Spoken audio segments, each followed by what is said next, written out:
Okay. Helsinki Haveli. Okay, katika mji mmoja unaitwa Shivnagar. Hii leo ni Bairaja. Ni kitu kikali kutoka Wakali Kwanza Production Tanzania. Katika mji wa Shivnagar, lakini kumbuka pale Full Respect Family ndiko na kuweza kujipatia bonge la picha hii hapa. Ni picha ya ukweli sana ambayo inaletwa na mchungaji. Kwa wale walikwisha kuona chote bahu, basi na ndini na nyingine nyingi, basi leo nakwenda kuletea kitu hiki hapa ambacho tutakwenda nacho mwendo mdundo, mwendo wa kasi, lakini ni story moja amazing sana ambayo itakuwa ni story ya kifamilia, inahusu maisha yetu sisi. Unajua sisi wa Afrika tuna mila fulani, lakini hatujatofautiana sana na Wahindi. Sasa kutokana na hilo, basi mimi nimeona picha ambazo kidogo zinaigusa jamii, ndio picha ambazo mimi naweza kwenda nazo, zile za kufundisha na nini, kama vile picha za Kinigeria.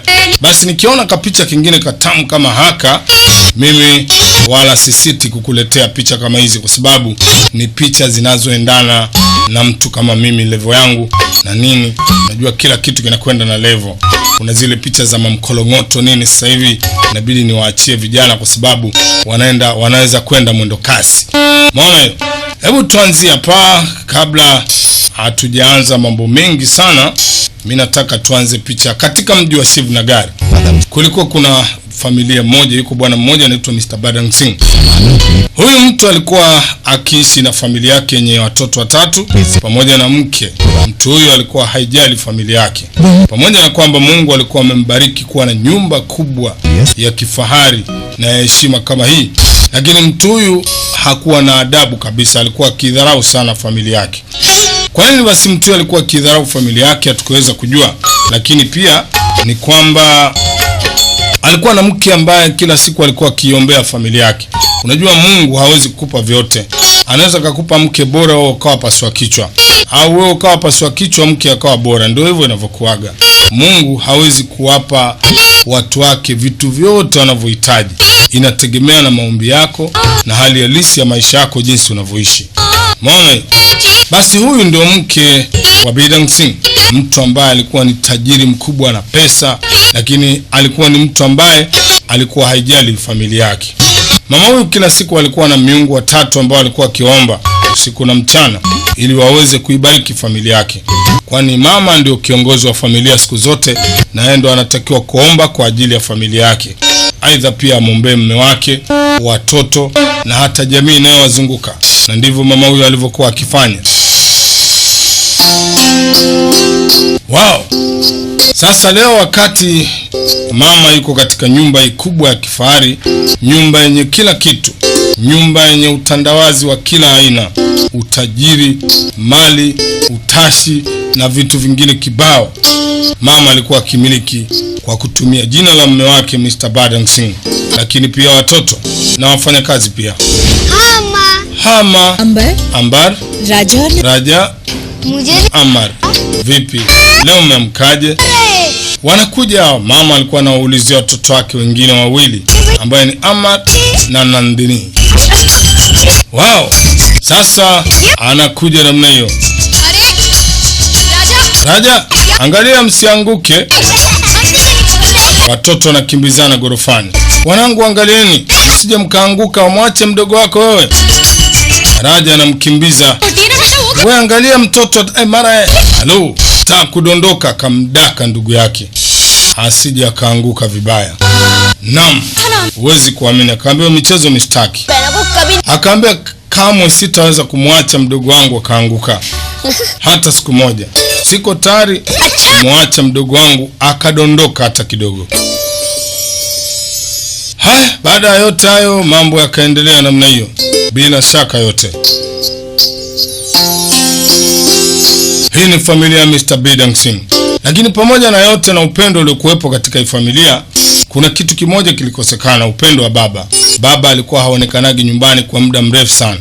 Anaweza kukaa hata miezi miwili, anakula starehe na mabinti wale wadogo wadogo. Ndio maana nikakwambia picha hizi ni za mafundisho, zinahusu hasa sisi, maisha yetu tunayeishi wa Afrika. Aidha hatujatofautiana sana na Wahindi. Mama anaomba Mungu na kuna mti wake ameupanda, mti wa matumaini. Ni ua la matumaini. Anasema, Mwenyezi Mungu, naomba unibariki mimi na familia yangu, pamoja na mapungufu yote yaliyo katika familia yangu, lakini bado nakuomba Mungu, nisaidie familia yangu iweze kuishi kwa amani. Anasema, najua kiapo changu na maombi yangu ndiyo atakayeweza kuiokoa familia yangu, kwani naahidi siku zote nitaendelea kukutumikia na kuheshimu wewe Mungu wangu. Basi watoto watatu, Raja na Nandini pamoja na Amar. देखना ये सबसे आगे जाएगा. Anasema, hebu angalia, mimi narusha mbali. Tunaona mwenyewe. देखो. Mara anaona ndege juu.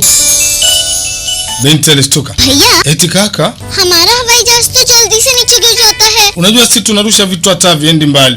Ile ndege kule juu inaendaje juu kote kule, alafu nini inaishikilia? या Eti kaka, ये कितना ऊपर जाता हो? unajua imeenda juu sana. बादलों से भी ऊपर Nandini. Akamwambia Nandini, Malume. unajua nini? Unajua kwa nini inakuwa iko juu? Kuna kitu, kuna pampu iko juu inajaza upepo. अब तो भैया Au unasemaje kaka? क्या होगा क्या? Anasema hakuna shida. Mimi naamini kila kitu iko sawa. लेकिन भैया ये इतना ऊपर जाता कैसे होगा? हमारा कागज का रॉकेट तो थोड़ा ही ऊपर जाता है, नीचे गिर जाता है. वो वाले हवाई जहाज में ये बड़ी बड़ी मशीन होते हैं जिसके भीतर बैठा हुआ आदमी उसे चलाता है. उसे पायलट कहते हैं नंदिनी. देखना एक दिन हम भी बड़े होके पायलट बनेंगे, बिठाकर पूरी दुनिया की सैर कराएंगे. खाली नंदनी को. Sasa anasema yeye iko siku moja atakuja kuwa pilot, atakuwa akirusha hizi ndege kwa sababu ana imani. कहाँ जाएंगे अंबर? Au walikuwa wanatarajia nini Amar? सैर करें. Amar Raja alikuwa na matumaini makubwa sana. Alikuwa ametengeneza ndoto moja ambayo ana uhakika hii ndoto inaweza kuja kumletea mafanikio fulani siku za baadaye. Umeona hiyo? सर्र से तुम सब अभी आसमान Anasema, nadhani nyinyi nyote kwa sasa mnatakiwa mkapumzike. Watoto mnaongea sana. में तैयार है. Hebu twendeni, kila kitu tayari, chakula tayari. Akamchukua mtoto wake wa mwisho ambaye ndo Nandini, anaondoka naye. Umeona hiyo? Sasa mama alishangaa, nini tena anafanya? Kuna kitu gani? Akaficha. भी गया. Eti umeficha nini? ये खिलौना कल ही खरीदा था. Yaani unapenda sana vilona, yani masanamu midoli unapenda sana. क्या हुआ? Kwa nini mama? Yes, bado mtoto, mwache apende midoli. अम्मा, Ama आप भैया को बिल्कुल नहीं डांटेंगे. unajua kakaangu mimi hana tatizo lolote. माफ कर दो, गलती हो गई नानी जी. हम आज तो क्या तोरे राजा भैया को कभी नहीं डांटेंगे. Anasema, mimi nataka usijue kamwogopa kakako Raja. Si unajua tena. अब स्कूल से जल्दी लौटा. Okay, sasa natakiwa uende shule mara moja.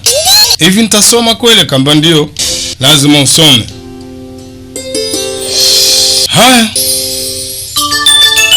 Wakati huo maisha yaliendelea. Siku nazo zikazidi kusonga mbele. Watoto wakawa wanakwenda shule, Raja na wadogo zake, hasa Amar. Mona wakija nyumbani wanakuta mama ameshaandaa madikodiko na nini, unajua tena. Wow. Sasa mama anakagua maendeleo ya watoto wake.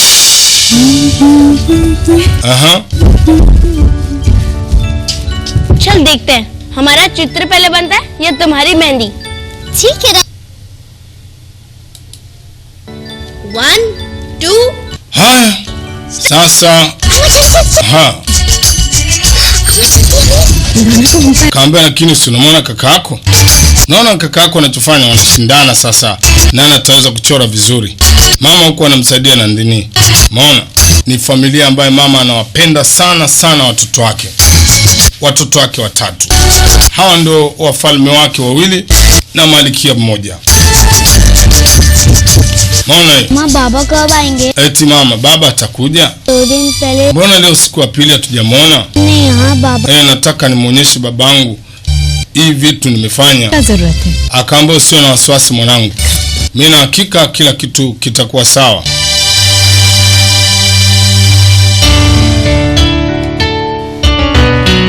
Haya, akamsainia pale, kamsaisha. अम्मा बाबा मुझे Akamwambia hivi baba haji kweli. Hasa mama akikumbuka mziki wa mume wake, yeye mwenyewe anachoka kwa sababu anamjua kitabia ni mtu aina gani. Unaona hiyo? Wow. बाबा अगर घर पर रहे Akaambia babako atakuja hapa, wala usiwe na wasiwasi. Una wasiwasi gani? काम कर Akaambia lakini atakuja lini? बेटा Akaambia mwanangu, nyie kaeni mkiamini kwamba baba yenu atakuja, नहीं wala usiwe na wasiwasi. Baba atakuja muda sio mrefu. कब Sawa? तोरे खिलौने स्कूल की fees Nye atakuja kuwalipia school fees, atawanunulia midoli na vitu vingine. Pamoja na kwamba mume wake alikuwa na mapungufu mengi, lakini hakuweza kuonyesha watoto wake kwamba baba yao alikuwa ni mtu wa namna hiyo. Unajua wanawake wengi wamekuwa wakiwafundisha watoto wao kuwachukia baba zao, hasa pale baba wanapokuwa na mapungufu. आना Kumbuka wewe ulishaamua kuwa mwili mmoja na mume wako. Ina maana unapoanza kusema mapungufu ya mume wako ni kama pia unakubali kusema mapungufu yako. Kwa mama aliamua kutoeleza watoto wake madhaifu ya mume wake. कि क्या होती है Anasema hebu ondoka hapa, na unapiga kelele sana. ताकि Lakini mama alikuwa anaamini upendo ndio kila kitu katika familia yake, na anaamini siku moja mume wake atabadilika na atakuja kuwa mtu mwema kabisa. भाई की रक्षा के लिए Anasema baba, kaka yako wewe ndio kaka, unatakiwa mpende mdogo wako pamoja na mdogo wako wa kike na wewe wa kiume, kwa sababu wewe ndio utakaowabeba. Nani mwingine atakaowabeba kama sio wewe? Wewe ndio kila kitu. भी कौन संकट नहीं आने देगा। Isije katokea kati yenu mtu akamwona mwenzake ni mbaya. हाँ ये त्योहार भाई बहन Anasema anajua hii ni kwa sababu ya mtu na kaka yake. और भी मजबूत Si unajua mna majukumu makubwa sana. Wewe una majukumu makubwa sana kuwasaidia ndugu zako, kwa sababu ndugu zako ndio kila kitu, au unasemaje? Haya, mama aliendelea kufanya michoro pale na nini, hata Rajana akachora ya kwake. Yeye alitengeneza picha ya familia. तोरा दूसरा हाथ भी हो गया। Haya, nasema ngoja nikuchore ina nikupake piko maalum mwanangu. Unajua hii piko ndio kila kitu. Anasema ndio. आप राजा भैया को दिखाने जाते हैं Anasema ngoja nikamwonyeshe kakaangu Raja kwamba hiyo ni piko aina gani.